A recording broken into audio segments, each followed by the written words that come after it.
पाठीमागील 2 व्हिडिओमध्ये आपण शोल्डर वर्कआउट सीरीजमधले क्लोज ग्रिप आणि वाईड ग्रिप हे 2 सेट बघितले होते. आज आपण डंबेल स्ट्रोक हा सेट करणार आहोत. हा set upper traps, mid traps, neck support muscle यांना टार्गेट करतो.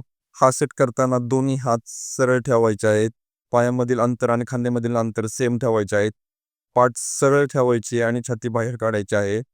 हात आपला फ्री राहिला पाहिजे शोल्डरपासून. खांदे वर खाली आणि हात सरळ ठेवायचे आहेत. खाली येताना कंट्रोल मुवमेंट पाहिजे. तुम्ही व्हिडिओमध्ये बघू शकता मुवमेंट कंट्रोलमध्ये कसे ठेवायचे. खांदे वर घेताना 1 सेकंद होल्ड ठेवायचा आहे. येथे रिपिटेशन तुम्ही स्टार्टिंगला 10 ते 12 ते 3 सेट करू शकता.